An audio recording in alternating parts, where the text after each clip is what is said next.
Amen. Je voudrais brièvement dire pourquoi, répondre à deux questions. Pourquoi nous avons décidé d'exposer cet épître et donner brièvement le contexte de ces épîtres, parce que c'est très important que nous comprenions dans quelle culture et quel était le contexte de ces personnes à qui Paul va écrire cette lettre. Éphèse était une ville très très importante à son époque, qui se trouvait dans l'actuelle Turquie, et la culture et l'ambiance qui régnait dans cette ville est très semblable à ce que nous vivons aujourd'hui dans nos vies quotidiennes. Éphèse était une ville très prospère par son commerce et était connue par le culte qu'elle rendait à une idole. À Éphèse, il se trouvait un grand temple, le temple de la déesse Diane, que pratiquement tout le monde gréco-romain à cette époque-là connaissait. Ce temple a été reconnu comme l'une des 7 merveilles du monde. C'était un temple fastueux, énorme. Et la majorité de l'économie de cette ville d'Éphèse provenait de l'adoration et du culte que les Éphésiens rendaient à ce temple, à cette idole. Parce que les Éphésiens fabriquaient des statuettes et des représentations de ce temple-là et les vendaient aux personnes qui venaient en pèlerinage à Éphèse pour adorer cette déesse. Ainsi, nous voyons là une ville très prospère, mais très idolâtre aussi. En même temps qu'il y avait beaucoup de prospérité et beaucoup de faste, beaucoup d'argent, les gens vivaient bien à Éphèse, en même temps nous voyons une ville plongée dans l'idolâtrie et l'ignorance. Les Écritures nous enseignent que les Éphésiens étaient des personnes très, très immorales. Tout autour de ce temple, il y avait une multitude d'endroits où il y avait beaucoup de prostitution. Les gens d'Éphèse étaient reconnus comme des gens cruels et pratiquant l'art de la magie noire. Ainsi, nous voyons, comme aujourd'hui, une ville qui ne manquait de rien, une ville prospère, mais une ville plongée dans les ténèbres. Et c'est aujourd'hui ce que nous vivons aussi. Le monde dans lequel on vit dans les ténèbres, mais en même temps ne manque de rien. Aujourd'hui, dans le pays où nous vivons, on ne peut pas dire que nous souffrons de pauvreté ou d'un manque de quelque chose. Cependant, notre condition et la condition spirituelle dans le monde dans lequel nous vivons, nous nous rendons compte qu'ils vivent complètement dans les ténèbres et dans l'immoralité. Il y a quelques jours de cela, notre président a fait un discours à la télévision et il y a quelques paroles qu'a dit notre président qui ont attiré mon attention. Et je cite notre président, il a dit « Notre gouvernement s'est attaqué au problème, à la racine des problèmes qu'a notre société. » Et il a commencé à parler de l'économie, qu'il faudrait que le partage des richesses se fasse mieux pour que les gens vivent mieux. Il a parlé de l'éducation. Mais est-ce que c'est cela les problèmes qu'a notre humanité? Je suis convaincu par le Seigneur que l'Épître aux Éphésiens répond à toutes ces questions-là. Les questions qu'affronte notre humanité et le monde actuel dans lequel on vit ne sont pas d'ordre économique et ne sont pas d'ordre de société, ce n'est pas ça. Le problème, c'est le péché de l'homme. Le problème, c'est que l'homme vit dans son péché et l'homme rejette l'autorité et la parole de Dieu. Et il est là le problème. Et Éphésiens, dans l'Épître aux Éphésiens, Paul va répondre. Et Paul va nous dire que le Dieu d'éternité, le Dieu de gloire, se préoccupe pour l'humanité. Se préoccupe pour les hommes qu'il a créés. Et il va donner une réponse, il va donner une solution à cette humanité qui vit dans le désordre et dans les ténèbres. Et quelle est cette solution que le Seigneur a donnée? C'est l'évangile de Jésus-Christ. Amen. La solution au problème de l'humanité, ce n'est pas les richesses, ce n'est pas de l'argent, Ce n'est pas une meilleure éducation. La solution, c'est l'évangile de Jésus-Christ. Et tout particulièrement aussi dans l'Épître aux Éphésiens, nous voyons que la solution passe aussi par l'Église de Jésus-Christ. Parce que nous sommes ceux qui doivent diffuser cette lumière Amen. que le monde ne connaît pas. Et l'apôtre va dans cette épître nous enseigner quel type de vie nous devons vivre. Comment notre Église doit s'organiser pour pouvoir diffuser cette lumière de l'Évangile. Quelle est notre relation que nous devons avoir entre nous. Tout cela se trouve dans l'Épître aux Éphésiens. Et c'est pour cela que cette épître est si nécessaire pour nous aujourd'hui. Amen. Sans plus tarder, ce matin, nous allons aller à notre texte et nous allons nous concentrer sur les 2 premiers versets du chapitre 1er aux Éphésiens. Et je vous invite donc à ouvrir l'Épître aux Éphésiens.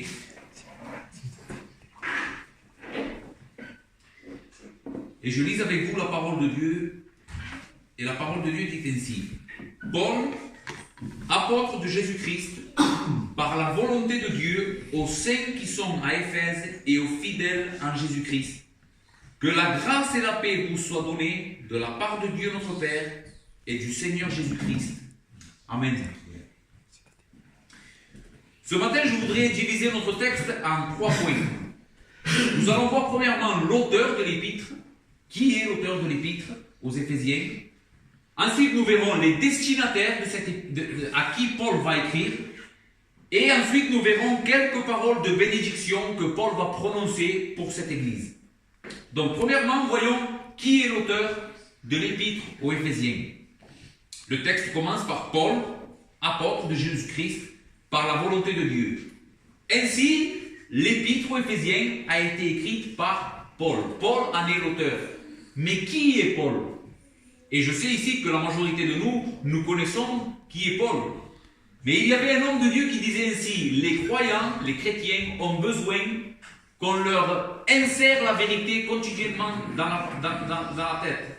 Parce que même si c'est des vérités que nous allons voir, que nous connaissons, la parole de Dieu doit être répétée, et répétée encore une fois, pour que cette parole-là puisse nous changer. Ainsi, nous allons voir qui est l'apôtre Paul ce matin. Sans aucun doute, l'apôtre Paul est l'un des personnages les plus importants du Nouveau Testament. Il est l'apôtre des païens. Mais que nous dit la Bible sur la vie de cet homme? Dans Acte 22, nous trouvons Paul lui-même en train de nous donner des informations sur sa vie. Il va dire ainsi, Acte 22, verset 3. Je suis juif, né à Tars en Cilicie, mais j'ai été élevé dans cette ville-ci et instruit au pied de Gamaliel dans la connaissance exacte de la loi de nos pères, étant plein de zèle pour Dieu, comme vous l'êtes tous aujourd'hui.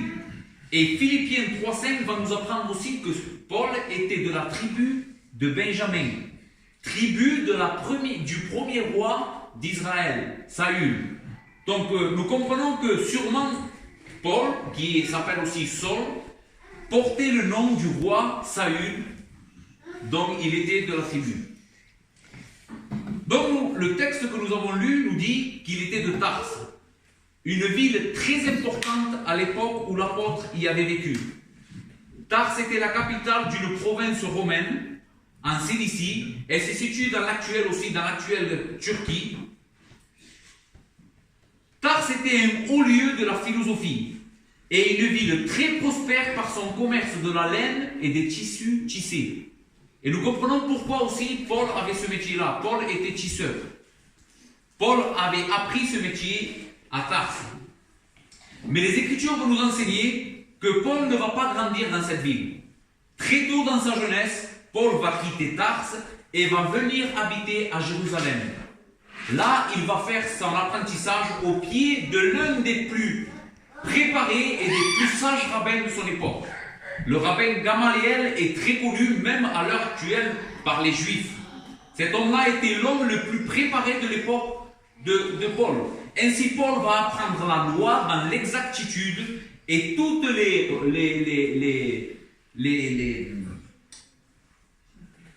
pratiques que pratiquaient les Juifs à cette époque. Paul va devenir en grandissant l'un des hommes les plus influents de sa nation.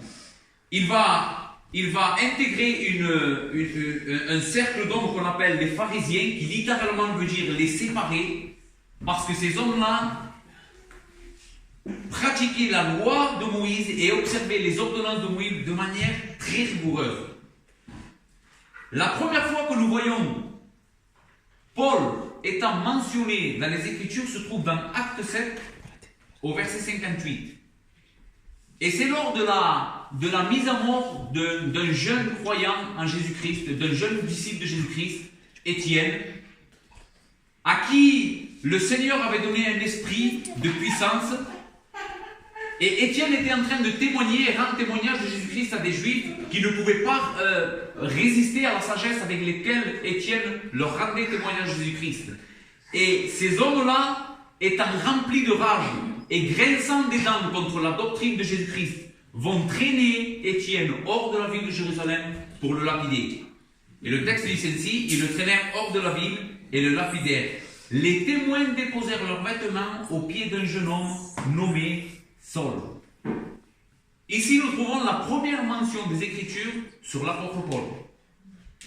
Après le meurtre d'Étienne, une grande persécution va se soulever contre l'Église.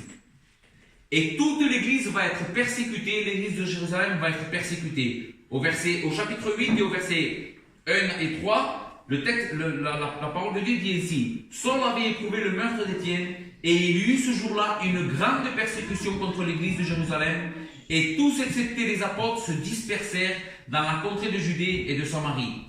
Verset 3, Saul de son côté ravageait l'Église, pénétrant dans les maisons, il en arrachait hommes et femmes et les faisait jeter en prison. Ainsi, qui était cet apôtre? Qui était cet homme, Paul? Nous avons vu que c'était un juif qui était très instruit dans la loi de Dieu et en grandissant va persécuter l'Église de Jésus-Christ. Il allait être le plus grand persécuteur de l'Église de Jésus-Christ. Il allait et arrachait les hommes et les femmes, les amenait en prison, les faisait châtier, et il faisait que ces hommes-là renient le nom de Jésus-Christ. Voilà qui était Paul. Mais Dieu avait d'autres plans pour cet homme. Dieu, dans sa grâce, avait d'autres plans pour cet homme qui est l'apôtre Paul.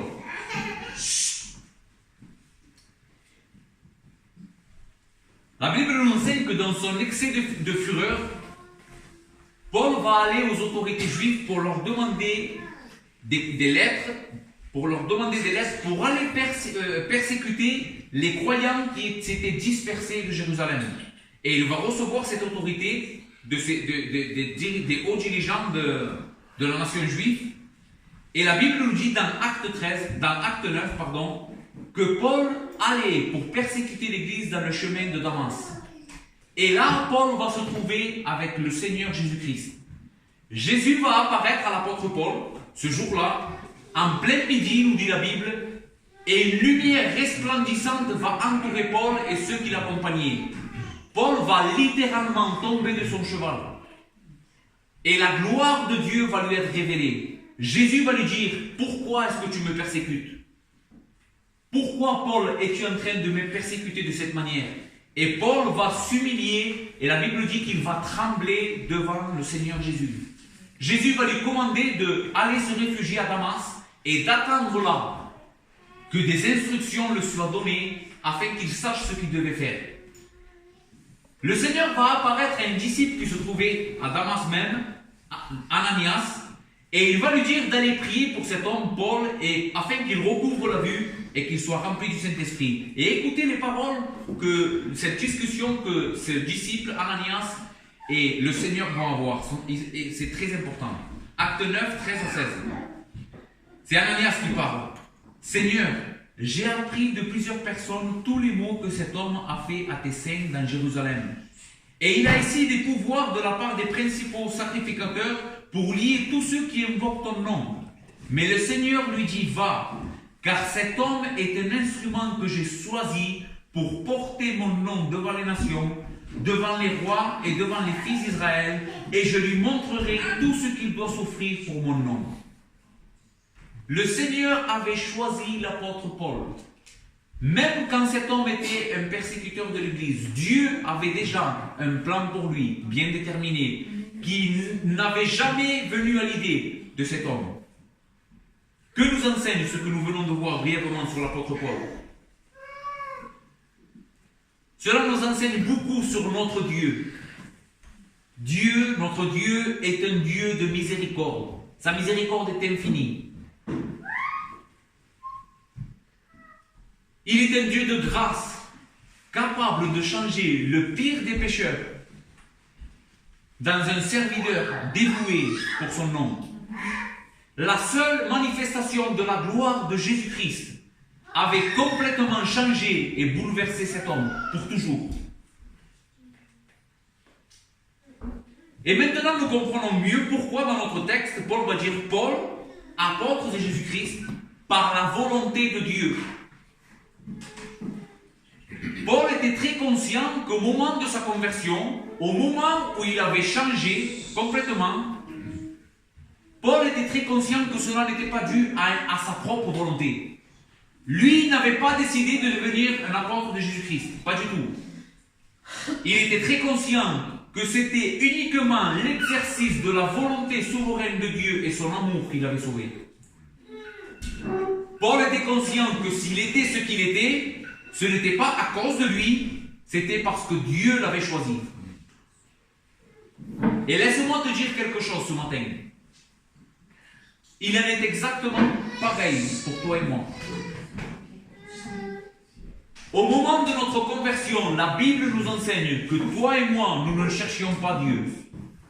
Que nous étions comme cet homme, nous étions hostiles à la parole de Dieu. Et nous persécutions aussi la parole de Dieu. Mais la Bible dit, mais Dieu, qui est riche en miséricorde, à cause du grand amour dont il nous a aimés, nous qui étions morts par nos offenses, nous a rendus à la vie avec Christ. C'est par grâce que vous êtes sauvés. Amen. Amen. Mon frère, ma soeur, il faut que tu comprennes quelque chose ce matin, qui est très important. Tout ce que tu es aujourd'hui, tu ne le dois que à la miséricorde et à la grâce de Dieu, qui avait d'autres plans pour toi que celui de t'envoyer en enfer à cause de la multitude de tes péchés. Est-ce que tu as entendu cela? Ce que tu es aujourd'hui, tu le dois à la miséricorde et à la grâce de Dieu, qui avait d'autres plans, à l'exemple de Paul, pour toi, que de t'envoyer en enfer à cause de ton péché, parce que c'est ce que tu ne mérites, et c'est ce que je mérite. Mais Dieu, dans sa miséricorde, un jour, a fait que la lumière soit dans nos vies, de la même manière que l'apôtre Paul. Amen. Mais Paul, dans notre texte, ne va pas se présenter à cette église comme étant un simple frère dans la foi. Il aurait très bien pu le faire, mais il ne va pas le faire. Il va utiliser son titre. Le titre avec lequel il se présentait et le titre qui représentait son autorité et le ministère qu'il exerçait au sein de l'église. Il va dire Paul, apôtre de Jésus-Christ.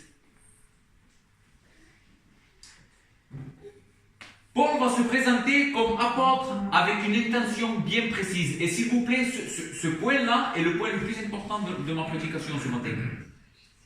Je suis convaincu par le Seigneur Jésus et je suis convaincu par la parole de Dieu que si nous comprenons ce que veut dire le ministère apostolique, beaucoup de choses vont changer dans nos vies. J'ai cette conviction que beaucoup de personnes, beaucoup d'églises évangéliques ne sont pas fidèles aux Écritures parce qu'ils ne connaissent pas le caractère infaillible et inspiré des Écritures de ces hommes. Ils ne connaissent pas l'autorité avec laquelle ces hommes ont écrit. Quel poids a la parole de Dieu dans nos vies? Ils ne le connaissent pas. Et c'est pour ça qu'ils ne prêtent pas attention à ce que dit la parole de Dieu. Alors ceci est très important pour nous ce matin. Il faut absolument que nous comprenions qu'est-ce qu'un apôtre.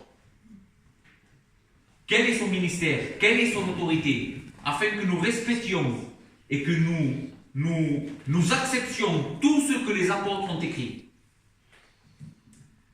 Paul, en se présentant comme un apôtre, a une intention bien précise. Il veut transmettre une vérité qui est fondamentale pour le bien et l'édification de cette église.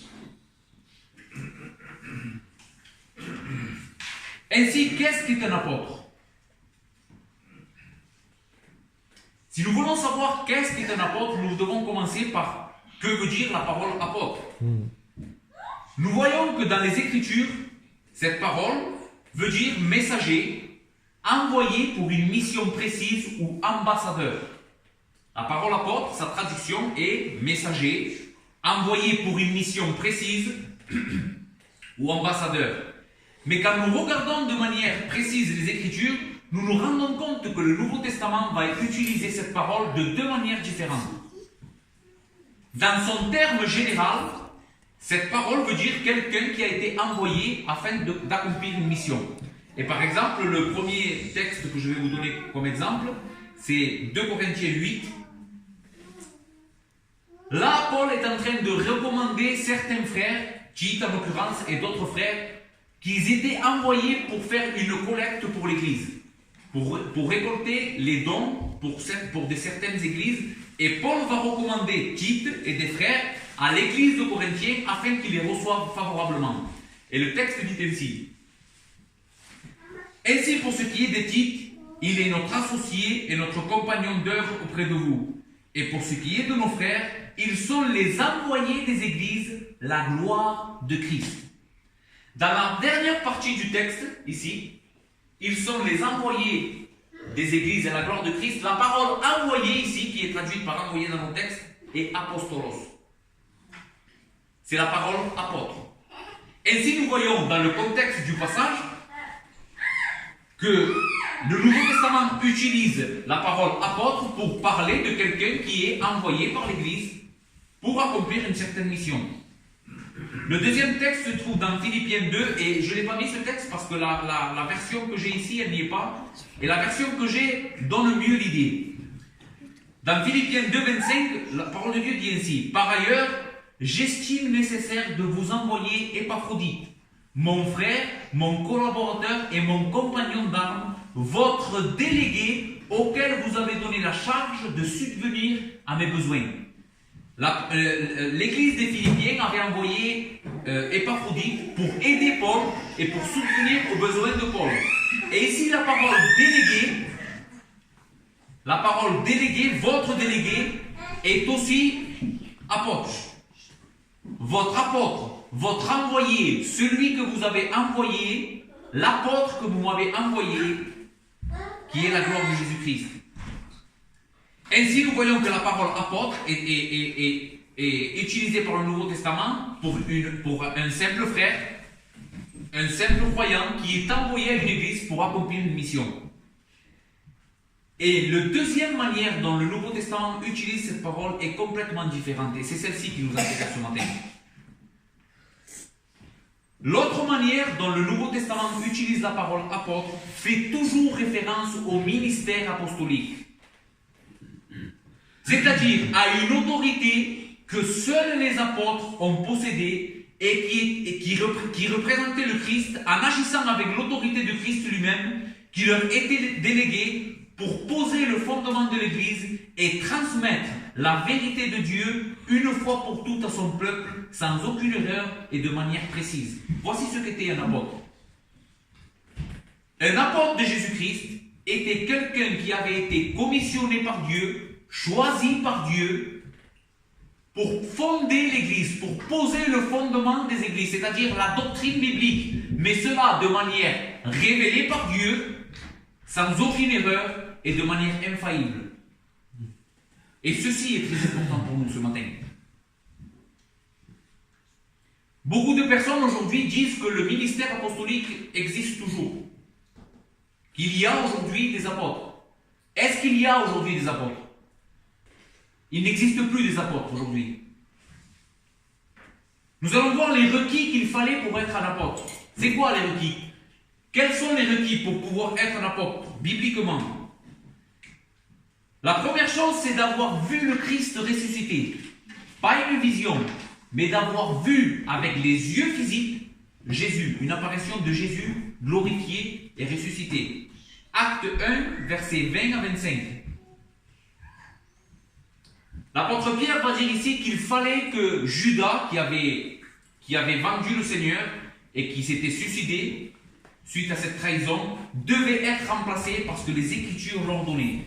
Et le texte dit ainsi: Or, il est écrit dans le livre des psaumes que sa demeure devienne déserte et que personne ne l'habite et qu'un autre prenne sa charge.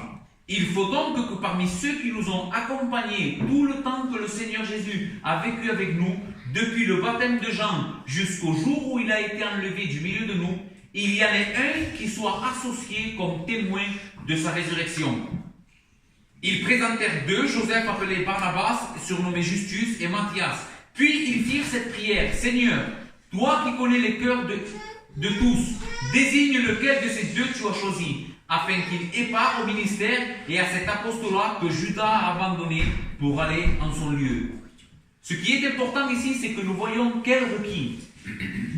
Pierre va dire qu'il fallait remplacer cet homme, mais quel est le requis que cet homme devait avoir? Il devait être un témoin oculaire de Jésus.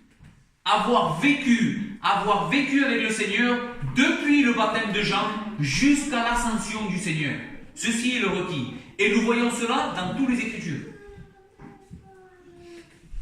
Par exemple, Pierre, quand il est au milieu de la maison de Corneille, va dire: Dieu l'a ressuscité le troisième jour, et il a permis qu'il apparût non à tout le peuple, mais aux témoins choisis d'avance par Dieu, à nous qui avons mangé et bu avec lui après qu'il fut ressuscité des morts.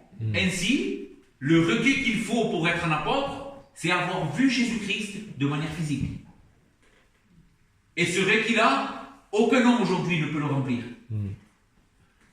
Il n'y a aucun homme qui ait vu Jésus-Christ de manière physique avec leurs yeux. Celui qui dit cela, il ment. Parce que le texte, la Bible nous dit que les apôtres n'existent plus.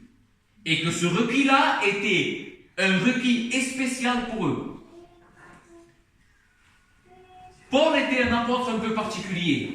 Parce que Paul, au moment du ministère terrestre de notre Seigneur, n'était pas un disciple du Seigneur.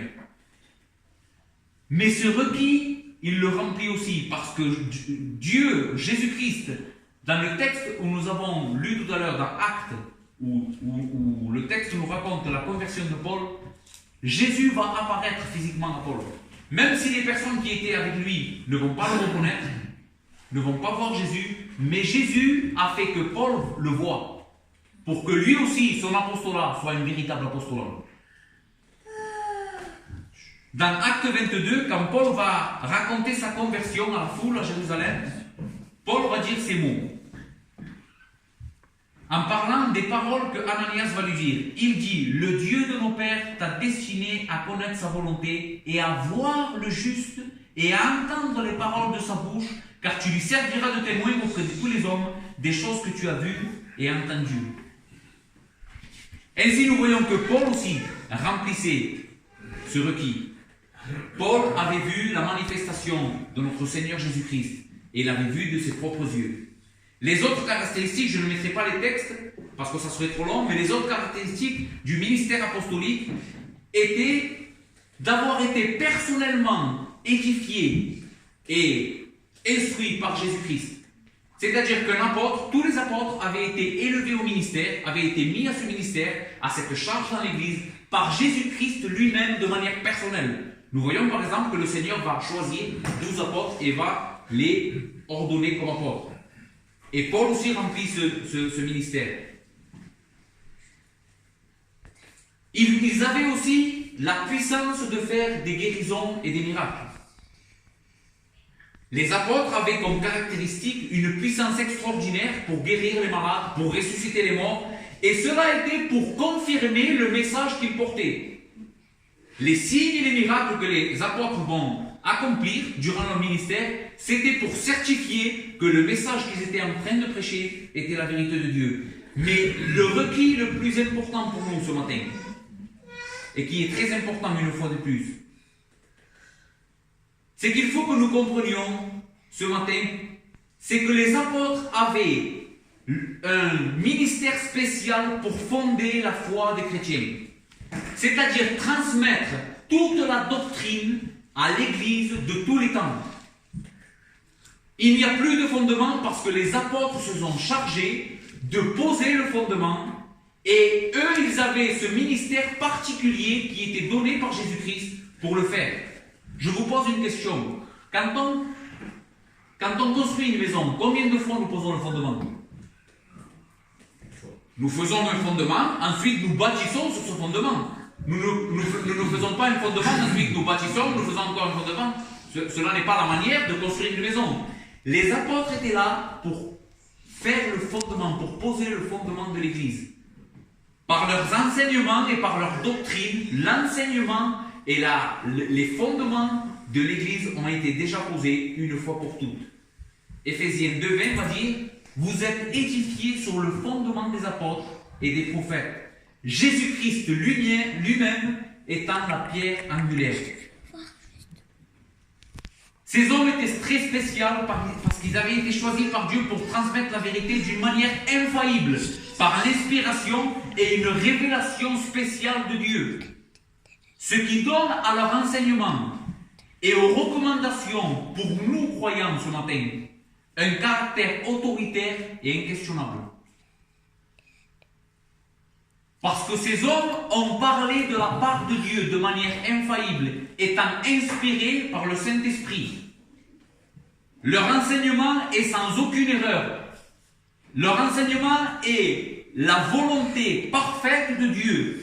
Leur enseignement donc ont une portée et un caractère autoritaire et inquestionnable pour nous qui sommes croyants.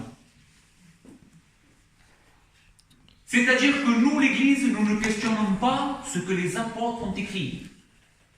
Toi, mon frère, ma soeur, tu n'as pas le droit de mettre en question et d'obéir ou pas obéir, selon ta volonté, à ce que la Bible dit, à ce que Dieu a révélé au travers de ces hommes. Tu n'as pas le droit. La parole de ces hommes sont l'autorité suprême sur ta vie. Parce qu'elle est, en dernière instance, la parole et la volonté de Dieu pour toi. Dans 2 Timothée 3,16, la parole de Dieu dit ainsi: toute écriture est inspirée de Dieu et utile pour enseigner, pour convaincre, pour corriger, pour instruire dans la justice, afin que l'homme de Dieu soit accompli et propre à toute bonne œuvre. Et c'est avec cette intention que l'apôtre Paul va se présenter aux Éphésiens. Quand l'apôtre Paul se présente aux Éphésiens en disant « Paul, apôtre de Jésus-Christ », ce qu'il veut dire c'est « Moi je suis un apôtre, et tout ce que je suis sur le point de vous enseigner n'est pas de moi, n'est pas le fruit de mon imagination, n'est pas mon raisonnement, mais la parole inspirée de Dieu, la parole infaillible de Dieu, la vérité absolue que vous devez absolument comprendre et appliquer à vos vies. » Mais maintenant tu me diras, mais qu'est-ce que cela a à voir avec moi? Pourquoi, Joseph, tu dis que cela est tellement important pour ma vie? Dis-moi, où est-ce que tu trouves les réponses aux questions que tu te fais? Par exemple, tu te poses des questions sur comment Dieu sauve, comment l'œuvre du salut s'accomplit dans la vie d'un pécheur, comment est le processus de Dieu pour sauver un pécheur. L'apôtre Paul va clairement le révéler dans le livre des Éphésiens. Il va nous dire comment Dieu va sauver un croyant et va sauver un homme.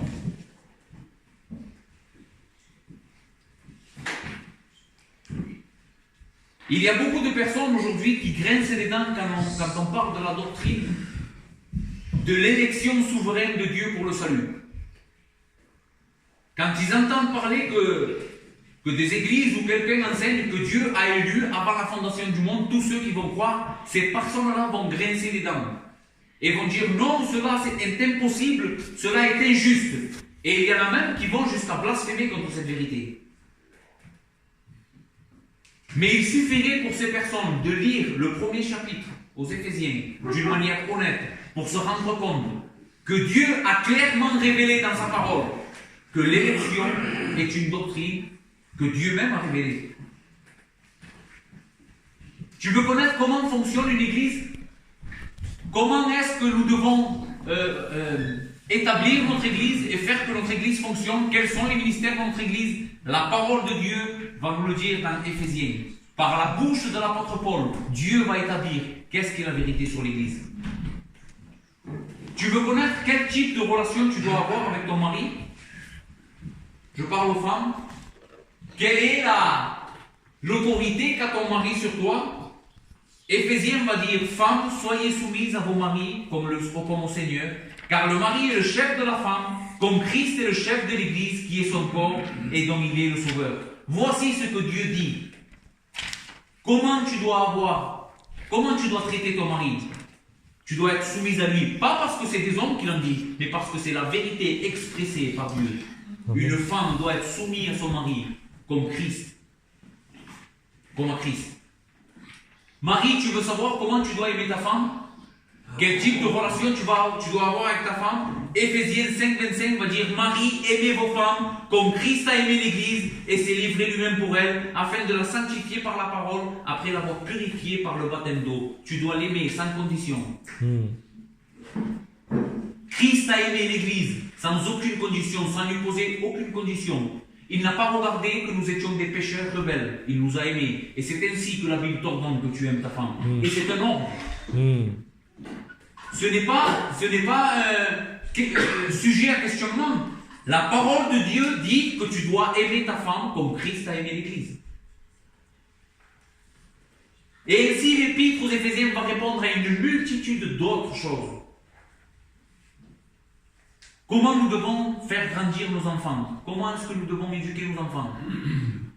Quelle doit être notre relation avec l'argent? Quel est notre type de relation dans la vie quotidienne? Quel est notre comportement au milieu de la vie où on vit tous les jours, dans notre travail?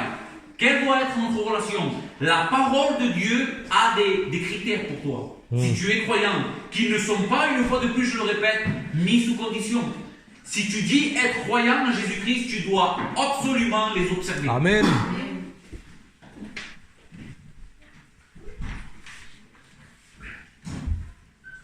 Le Seigneur Jésus, en enseignant comment est-ce que nous devions attendre son retour, parce que c'est ce que nous sommes aujourd'hui, nous les croyants, qu'est-ce que nous faisons dans cette vie? Nous attendons que Jésus-Christ revienne. Et le Seigneur va enseigner dans l'évangile de Luc comment est-ce que nous devons attendre son retour. Et comment est-ce que nous devons appliquer notre parole à notre vie. Dans Luc 12, la parole de Dieu dit ainsi, c'est une parabole que le Seigneur va dire. Et il va dire ainsi, au verset 35, que vos reins soient saints et vos lampes allumées. Et vous soyez semblables à des hommes qui attendent que leur maître revienne des noces afin de lui ouvrir dès qu'il arrivera et frappera. Heureux ce serviteur que le maître à son arrivée trouvera veillant. Je vous le dis en vérité, il se scindra, le fera mettre à table et s'approchera pour le servir. Au verset 43, heureux ce serviteur, écoutez bien, heureux ce serviteur que son maître à son arrivée trouvera faisant ainsi. Je vous le dis, il l'établira sur tous ses biens. Mais si ce serviteur dit en lui-même, mon maître tarde à venir, s'il se met à battre ses serviteurs et ses servantes, à manger et à boire et à s'enivrer, le maître de ce serviteur viendra le jour où il n'y s'attend pas, et à l'heure qu'il ne connaît pas, il le mettra en pièces et il donnera sa part avec les infidèles. Le serviteur qui, ayant connu la volonté de son maître, n'a rien préparé et n'a pas agi selon sa volonté, sera battu d'un plus grand nombre de coups. Il faut que tu comprennes ce matin que la parole de Dieu est quelque chose de très sérieux. Être exposé à l'évangile de manière quotidienne n'est pas sans répercussion. Paul va dire que nous sommes une odeur de vie pour la vie et une odeur de mort pour la mort. C'est-à-dire que t'exposer quotidiennement à la vérité et ne pas l'appliquer, ne pas l'observer, ne pas prendre en compte la parole de Dieu est très grave. Cela te condamnera plus que quelqu'un qui ne connaît pas la volonté de son maître. Amen, c'est vrai. Ainsi, cet épître prend un caractère qui est absolu pour nous. Nous devons absolument connaître la volonté de Dieu pour notre Église, pour notre vie et pour nos familles. Et cet épître-là va nous donner tous ces critères. Amen. Ainsi, ce que nous avons vu en premier lieu, c'est qui est l'auteur. Et nous voyons que c'est l'apôtre Paul, mais qui est inspiré par Dieu de manière infaillible. Ce qui fait du véritable auteur de l'Épître aux Éphésiens, Dieu lui-même. Amen. Et cela doit attirer toute ton attention sur chaque parole que nous allons étudier au long de cette épître. Voyons maintenant les destinataires. Je voudrais être beaucoup plus bref en voyant cela. Paul va dire ainsi: Paul, apôtre de Jésus-Christ, par la volonté de Dieu, aux saints qui sont à Éphèse et aux fidèles en Jésus-Christ. Paul va donner deux caractéristiques à qui Paul va envoyer à ses destinataires. Ils sont saints et ils sont fidèles. La notion que nous avons aujourd'hui de la sainteté est très très différente du concept biblique de ce qu'est la sainteté. Aujourd'hui, quand nous parlons d'un saint, c'est une personne qui ne fait rien de mal, qui est très gentille. Mais quand l'apôtre dit cette parole ici aux saints, il est en train de faire référence à l'union que ces personnes ont avec Christ, en vertu de laquelle ils sont saints, séparés, purifiés de leurs péchés.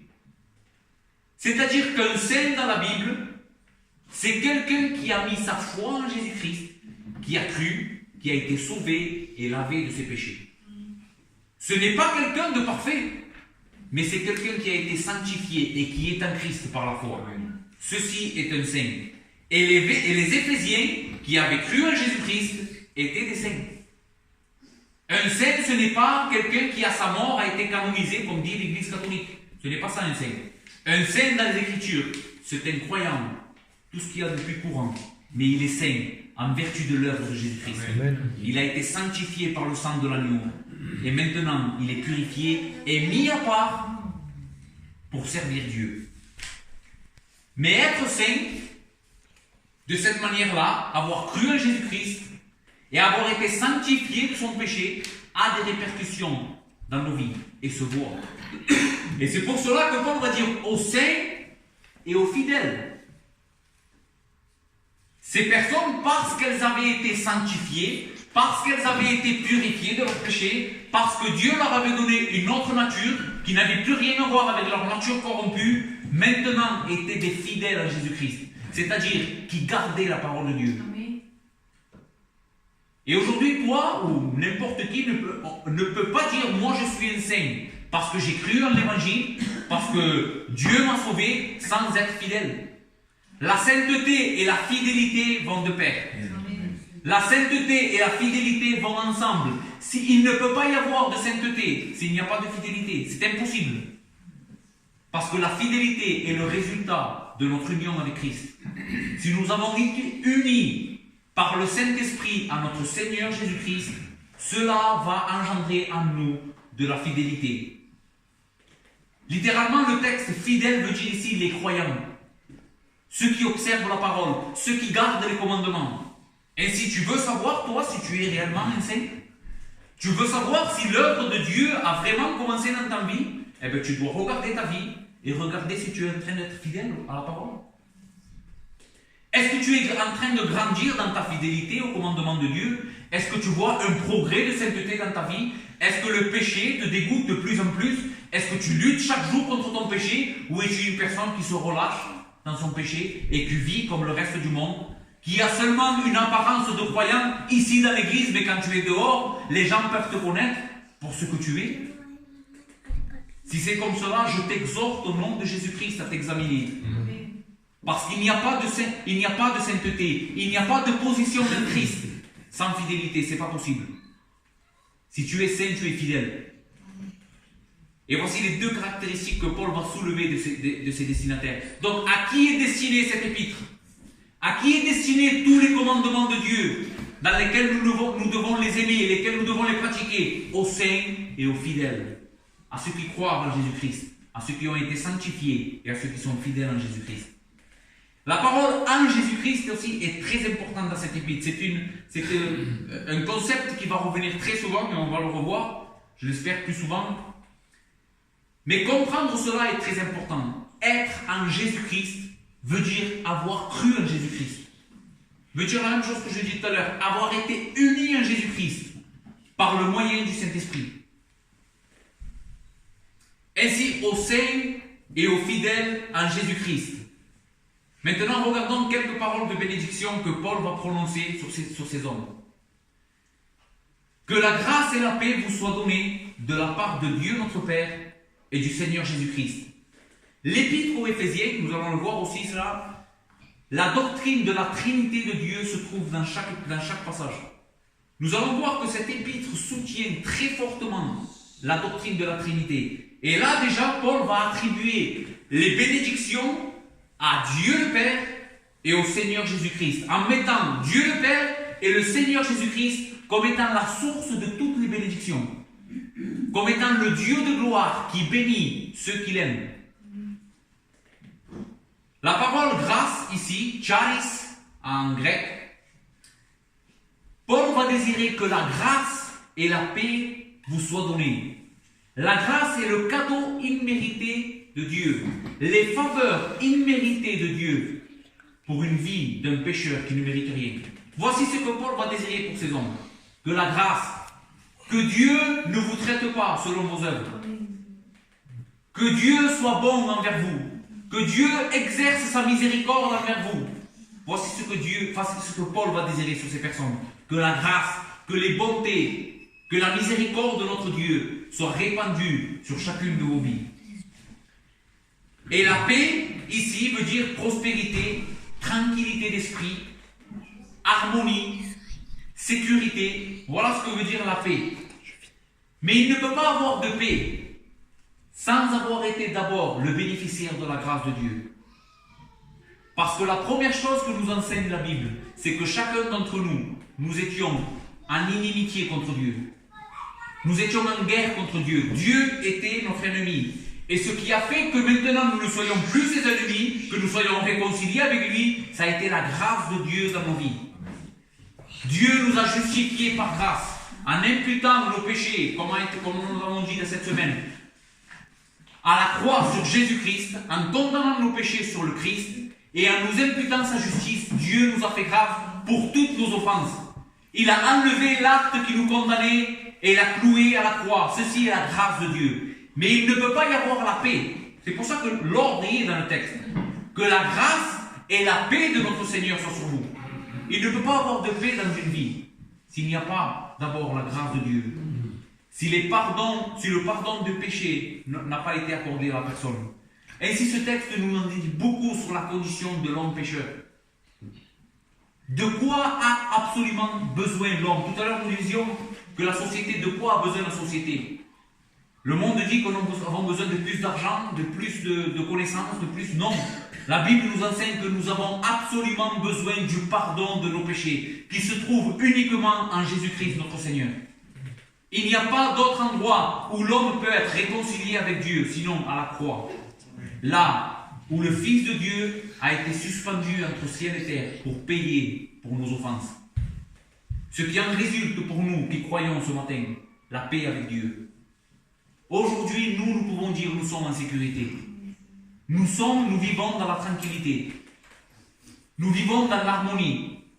Nous vivons dans la paix, dans la sécurité. Pourquoi? Parce que la grâce de Dieu a été déversée dans nos vies. Parce que Dieu a pardonné tous nos péchés. Est-ce que cela fait pour toi la plus grande de tes richesses? Est-ce que tu crois parce que Dieu a pardonné tous tes péchés à cause de ce que tu as mis ta foi en Jésus-Christ, tu peux maintenant avoir la paix? C'est quoi qui te trouble? Pourquoi es-tu en train de vivre? Quel est le but que tu t'es fixé? Avoir beaucoup d'argent? Vivre d'une manière prospère, qu'il ne te manque rien? C'est ça que tu es en train de... C'est ça ton but dans ta vie? C'est que les gens te respectent et qu'ils aient une autre opinion de toi? C'est ça ton but dans la vie? Si c'est ton but dans la vie, tu n'as rien compris. Parce que notre joie, la plus grande des joies, ce qui produit la paix et la tranquillité dans nos vies, c'est la conscience que nous avons que tous nos péchés ont été pardonnés en Jésus-Christ. Et que désormais, la gloire de Dieu nous est réservée. Que Dieu nous a réservé une place à cause de son Fils Jésus-Christ, parce que nos péchés ont été pardonnés. Si cela est ta joie, alors tu es un bienheureux.